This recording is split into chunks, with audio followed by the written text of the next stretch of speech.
En France, la nation et l'État sont indissociables. Au plus loin qu'on remonte dans notre histoire, on s'aperçoit qu'ils se sont construits ensemble. C'est l'État qui assure l'unité de notre pays. Grâce à son armée, son école, ses services publics, il est la colonne vertébrale de la France que nous aimons, la France que le monde admire. Plus encore aujourd'hui, sûrement, à l'heure où la crise et la mondialisation font rage, quand tout s'effondre, il y a l'État.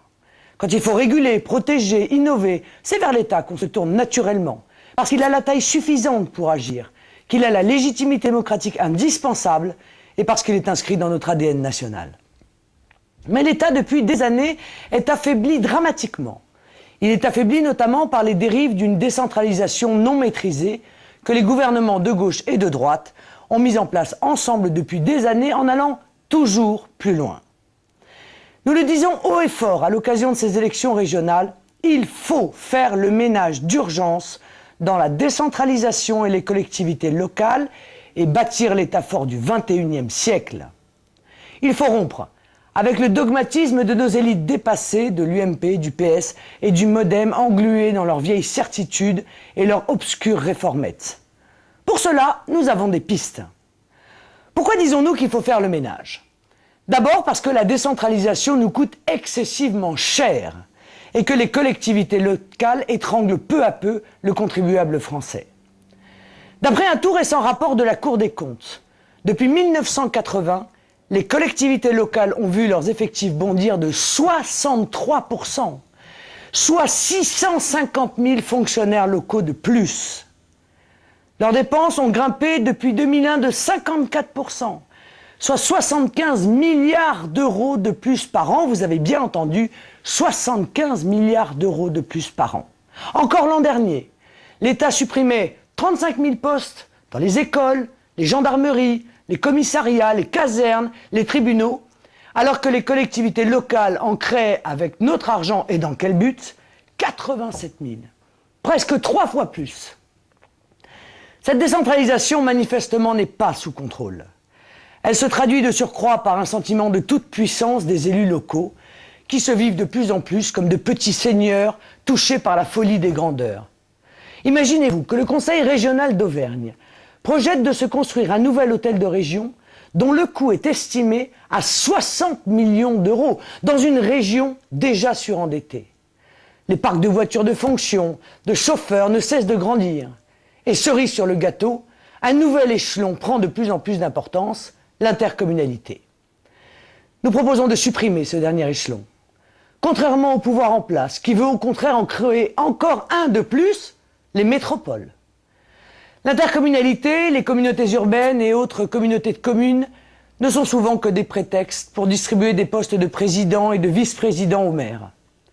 Elles nous coûtent déjà 4 milliards d'euros par an et leurs dépenses de personnel grimpent de 15% chaque année depuis 1997. C'est un rapport du Sénat qui le dit.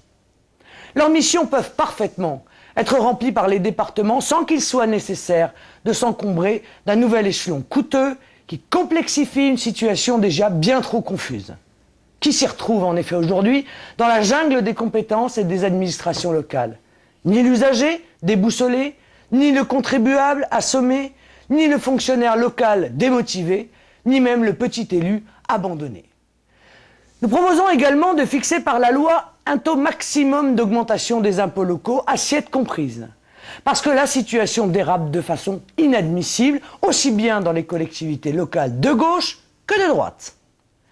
Nous proposons aussi, et nous le ferons si nous sommes élus dans les conseils régionaux en mars prochain, de grands audits régionaux sur les dépenses les plus inadmissibles, les plus inutiles, ces dépenses somptuaires qui frôlent souvent le clientélisme, voire la corruption. Ces audits, menés sur 3 mois, nous permettront de les faire connaître aux Français et d'exiger leur gel ou leur annulation. Vous savez, faire le ménage dans les collectivités locales et la décentralisation, c'est aussi parce qu'elle s'est traduite par une montée fulgurante des inégalités. Quand l'État se retire au profit des baronnies locales, c'est bien sûr la justice qui recule. Ce sont les inégalités entre régions pauvres et riches, entre villes et campagnes, et finalement entre Français qui gagnent du terrain. Pour inverser cette tendance, nous proposons de réarmer l'État en lui donnant une vraie mission de répartition des richesses au niveau national et en lui conférant des compétences qui ont été négligemment transférées aux régions. L'aménagement du territoire, qui doit bien sûr se faire au niveau national, mais aussi les pôles de compétitivité et l'aide aux PME françaises. Parce qu'il nécessite un investissement dans l'innovation et l'emploi qu'évidemment les régions pauvres ne sont pas en mesure de réaliser. Sans oublier les transports ferroviaires, qui doivent être pilotés par l'État, pour que les plus démunis, les zones rurales et les lointaines banlieues, notamment, ne soient plus abandonnés. Il faut savoir tirer des leçons de la crise économique et sociale, qui est avant tout une crise du laisser-faire, qui ne laisse Clermont-Ferrand se faire en 20 ans, après 20 premières années de réflexion. Mais quel mépris pour nos concitoyens qui habitent ces régions. Nous proposons l'État fort, c'est-à-dire l'État régalien, qui assure partout l'ordre et la tolérance zéro, la vraie. L'État solidaire qui vient en aide aux Français les plus modestes et aux personnes âgées, ceux que tout le monde d'ailleurs a oubliés. L'État protecteur qui protège nos usines, nos emplois et les travailleurs français face à la mondialisation débridée, aux délocalisations et à l'Europe qui les accélère. L'État stratège enfin, qui investit dans l'avenir, qui permettra à la France d'être une vraie puissance agricole, industrielle, scientifique du XXIe siècle. L'État fort, ce n'est pas l'autarcie, le repli sur soi. Oh, la propagande de l'UMP et du PS tente de le faire croire, alors que l'État fort, c'est aussi bien sûr la coopération en France et à l'étranger. L'État fort, ce n'est pas le gaspillage non plus. Nous proposons au contraire de redonner des moyens à ceux qui en ont besoin. L'hôpital, la police, l'armée, l'école, la justice.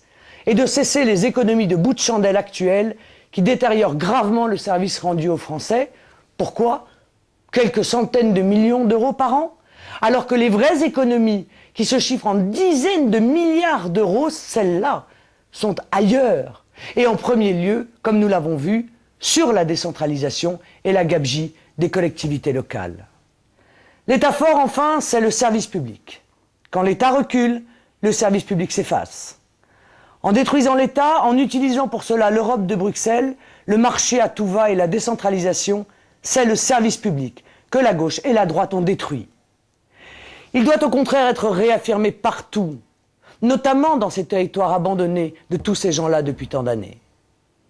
Les élections régionales sont l'occasion pour nous de dire ces vérités. Face à l'UMPS et ses satellites, nous avons, vous le voyez, des propositions à faire. Nous avons un chantier essentiel à ouvrir, celui de la décentralisation et de la nécessité d'un État fort, parce qu'il y va de l'avenir de notre pays, la France, et de notre prospérité.